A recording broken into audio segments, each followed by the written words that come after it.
मैं जिम्मेदार, पहली बात तो प्राइमरी जिम्मेदार तो हमारी जो एमसीडी है, जो जिनकी देखरेख में ये सब चीजें नहीं होनी चाहिए थी, वो है। सेकंड, हम मेरे हिसाब से जो अक्यूज होने चाहिए वो हमारे जो कोचिंग इंस्टीट्यूट है वो उनके डायरेक्टर होने चाहिए, बिकॉज उनके नेतृत्व में ही जो बिल्डिंग है उसका इंफ्रास्ट्रक्चर पे प्रॉपर ध्यान नहीं जाया गया है। उसकी वजह से I think the main culprit here is the MCD and the director who neglected the students interest. ये कोई आई वुड से कि पहली बार हुआ ऐसा कोई मुद्दा नहीं है जो आउट ऑफ द ब्लू हो गया और हम सब लोगों को मक्खियों ने काटा और हम सब रोड पे इकट्ठे हो गए। ये रीअकरिंग एक सिचुएशन है। दूसरा ये है कि एमसीडी हमारा रिपीटेड ऑफेंडर है। यहाँ पे सारे बेसमेंट में वॉशरूम चौक होता है, यानी सीवेज जो है वो बैक मारता है। सीवेज बैक मारने का मतलब है जितना भी सीवेज है वो बेसमेंट के वॉशरूम से बाहर आता है, यानी जो बच्चा अंदर है वो अंदर के पानी से भी फंस गया और बाहर से भी वो पानी से फंस गया। घटना को लेकर के एमसीडी कह रही है कि ये आपदा है, ये कभी भी कहीं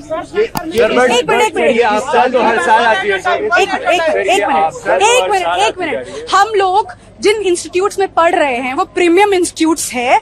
यहाँ के डायरेक्टर्स ऑफ फैकल्टीज क्लेम करते हैं कि ये लोग पॉलिसी मेकर्स हैं और ये लोग जो है गवर्नेंस वगैरह के जो सब्जेक्ट्स हैं उनमें एक्सपर्टीज रखते हैं। तो क्या इन लोगों को नहीं पता था कि किस तरीके से human induced disasters can occur? क्या इनको ये नहीं पता था कि बिल्डिंग्स में फायर एग्जिट होना जरूरी है, फ्लड एग्जिट होना जरूरी है? आप लाखों की तादाद से बच्चों को यहाँ पर बुलाते हैं, उनसे फीस इकट्ठी करते हैं, उनके माँ बाप को झूठे आश्वासन देते हैं कि आपका बच्चा हमारी देखरेख में सुरक्षित रहेगा, और वो उसको करने, ये अपनी जो छोटी सी एक रिस्पॉन्सिबिलिटी इनकी जो बनती है, जो माँ बाप फी पे करके एक चीज एक्सपेक्ट करता है फैकल्टी से, और उसके अलावा मुझे नहीं लगता कि कोई भी पेरेंट और कोई चीज एक्सपेक्ट करता है कि हमारा बच्चा सुरक्षित रहे।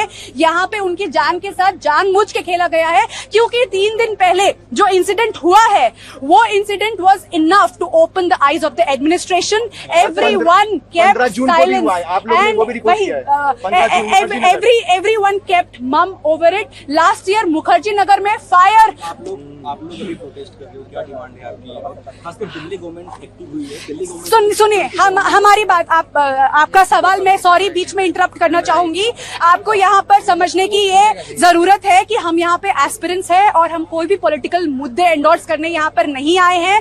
तो यहाँ पर हमारे जो दोस्त हैं उनकी जाने गई है, तो यहाँ पे ये बहुत ही एक सेंसिटिव इशू है। यहाँ पे इसको हमको पॉलिटिसाइज नहीं करना है। यहाँ पे हम मीडिया से, हम पुलिस से, हर किसी से इस इशू पे सेंसिटाइज्ड जो है एक बिहेवियर एक्सपेक्ट कर रहे हैं, जो कि हमें अभी तक नजर नहीं आया है। प्रशासन चुप है, जो राव स्टडी सर्कल का डायरेक्टर है वो चुप है, और तो और उनकी सारी फ्रैटर्निटी चुप है। Resident welfare association old Rajendra Nagar का वो चुप है, बिजली विभाग चुप है, पानी विभाग चुप है, हर जगह से चुप्पी है। यहाँ पे सिर्फ और सिर्फ पॉलिटिशियंस ट्वीट कर रहे हैं और पॉलिटिशियंस आ रहे हैं। That is their responsibility to take care of the common citizen. हम उससे ज्यादा इस इशू के ऊपर पॉलिटिसाइज्ड कमेंट्स पास नहीं करना चाहते हैं। जो हमारे मुद्दे हैं, जो हमारी डिमांड्स है, they are restricted and limited to the administration, and we want the culprit who is Mr.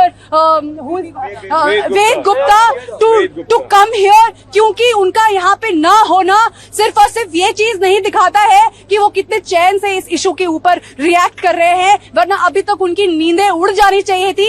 यहाँ पे लाइनों से, तादाद से यहाँ पे सारे कोचिंग इंस्टीट्यूट के डायरेक्टर्स को प्रेजेंट होना चाहिए था। अब आप ये देखिए, हम सफर कर रहे बैठूंगी, मेरे माँ बाप ने मुझे कैसे यहाँ भेजा है वो उन्हें पता है, और उनका बच्चा घर पे रिजल्ट छोड़ो घर पे वापस जिंदा न जा पाए, इससे बड़ी शर्म की क्या बात है। ये एक फैक्ट्री है, इंक्यूबेशन फैक्ट्री है यूपीएससी की, और हमारी सिक्योरिटी और सेफ्टी का यहाँ पे कोई ध्यान नहीं रखा गया है। It is a very very shameless thing. I am We want the people from the government to show up and take the responsibility. Secretary को लेटर लिखा है कि 24 घंटे में इसको इन्वेस्टिगेट करें और report submit. Sir, we want a resignation. 24 घंटा पता है आपको कितना होता है? उस 24 घंटे में 24,000 से ज्यादा पैनिक अटैक्स उसके उन बच्चों के पेरेंट्स को आ रहे होंगे, जो यहाँ पे दोस्त, सगे संबंधी, फ्लैटमेट्स, रूममेट्स जो है, जिनके रूममेट्स वापस नहीं आए हैं, उनके फोन कॉल्स नहीं लग रहे हैं, वो लोग जो स्लीपलेस नाइट्स के थ्रू जो जा रहे हैं। Do you really think 24 hours is justified for them? यहाँ पे फॉरगेट अबाउट द रिपोर्ट, यहाँ पे हमको ऑफिशियल्स जो यहाँ पे पुलिस जो खड़ा है, हमारी जो आईएएस जो आए थे, हमारे आईपीएस जो यहाँ आए थे, वो हमको प्रॉपर बॉडी काउंट्स नहीं दे रहे हैं। इट हैज एवरी डिमांड है हमारी सर 7 बजे से डेट को मैंने पुलिस किया है और 2 लोगों को इसमें हमने डिटेन किया है, पूछताछ कर रहे हैं। आप इससे सेटिस्फाइड नहीं है? नहीं, सर मैं 7 यहाँ पे बजे का डिजास्टर क्यों वालों के सर? साथ खुद खड़ा ये तो था। सर मैं 7 बजे बता का रहा हूँ सर, मैं यहाँ पे खुद डिजास्टर वालों के साथ खड़ा था। उन्होंने मेरे से कहा है कि हम इसलिए सेटिस्फाइड नहीं हैं क्योंकि अगर हम लोग देखें तो जिस हिसाब से इंसिडेंट हुआ है, जितने बच्चे अंदर थे और जिस फोर्स से पानी अंदर गया होगा, और 12 फीट का पानी है और पिछले 8 घंटे से पानी बाहर नहीं आया है। Do you really think 3 body counts is actually an authentic information? 3 body counts is a mockery again. प्रशासन क्या कर रहा है? क्यों? हमको शांत करने के लिए, ताकि कल को हम ये ना बोले कि this is literally I would say it's a mass tragedy. यहाँ पे 3 या 4 लोगों नहीं, यहाँ पे 20 से ज्यादा लोगों की लाइफ को थ्रेट पहुंचा है। और मुझे तो लग रहा है कि बहुत सारे लोग मिसिंग है। ये भी झूठ है। These numbers are literally